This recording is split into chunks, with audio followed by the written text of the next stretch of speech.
तो friend shoulder joint start करते हैं। जब भी हम किसी जॉइंट को पढ़ते हैं तो सबसे पहले हम पढ़ते हैं कि वो किस टाइप का जॉइंट है। तो शोल्डर जॉइंट एक बॉल एंड सॉकेट टाइप का जॉइंट है, साइनोवियल वैरायटी का।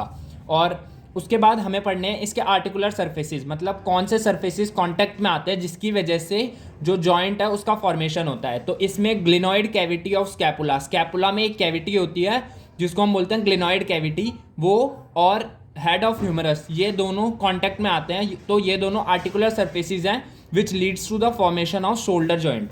तो इसमें इसीलिए हम इसे ग्लिनो ह्यूमरल आर्टिकुलेशन बोलते हैं। Gleno for glenoid cavity and humeral for head of humerus. तो ग्लिनो ह्यूमरल आर्टिकुलेशन। स्ट्रक्चरली ये एक वीक जॉइंट होता है। वीक जॉइंट हम इसलिए कह रहे हैं क्योंकि जो ग्लिनॉइड कैविटी होती है उसका जो साइज होता है वो हेड ऑफ ह्यूमरस से 4 टाइम्स छोटा होता है, जिसकी वजह से ये जॉइंट वीक जॉइंट होता है। बट कुछ ऐसे एडिशनल फैक्टर्स होते हैं जो इस जॉइंट को स्टेबिलिटी प्रोवाइड करते हैं। और इस अरेंजमेंट की वजह से, क्योंकि ये ग्लिनॉइड कैविटी बहुत छोटी होती है और हेड ऑफ ह्यूमरस बहुत बड़ा होता है, तो इसीलिए ये जो जॉइंट है इसमें बहुत ज़्यादा मोबिलिटी होती है। अब इसकी स्टेबिलिटी को मेंटेन करने के लिए कुछ फैक्टर्स होते हैं, जैसे कि 3 फैक्टर्स की बात करते हैं। सबसे पहले कोरेकोएक्रोमियल आर्च। कोरेकोएक्रोमियल आर्च उस लिगामेंट को बोलते हैं जो कोरेकोइड प्रोसेस को एक्रोमियल प्रोसेस से कनेक्ट करता है, और ये एक सेकेंडरी सॉकेट की तरह एक्ट करता है हेड ऑफ ह्यूमरस के लिए।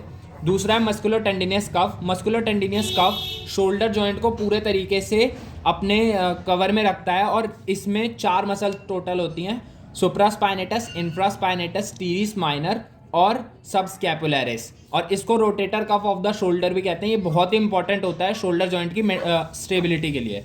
और तीसरा ग्लिनॉइडल लैब्रम। ग्लिनॉइडल लैब्रम एक मेम्ब्रेन होती है जो कि ग्लिनॉइड कैविटी को पूरे तरीके से कवर करती है, और ये डीपनिंग ऑफ ग्लिनॉइड कैविटी कराती है जिससे कि इजीली जॉइंट का फॉर्मेशन हो पाए और हेड ऑफ ह्यूमरस को ग्लिनॉइड कैविटी अकोमोडेट कर पाए। तो ये करवाती है deepening of glenoid cavity, glenoidal labrum. तो ये था शोल्डर जॉइंट के आर्टिकुलर सर्फेसिस। शोल्डर जॉइंट की जो मतलब स्ट्रक्चर कैसा है, वो एक वीक जॉइंट है। और शोल्डर जॉइंट की स्टेबिलिटी मेंटेन करने के लिए कौन से एडिशनल फैक्टर्स होते हैं, क्योंकि वो एक वीक जॉइंट है इसलिए। तो नेक्स्ट वीडियो में हम पढ़ेंगे शोल्डर जॉइंट में कौन कौन से लिगामेंट होते हैं।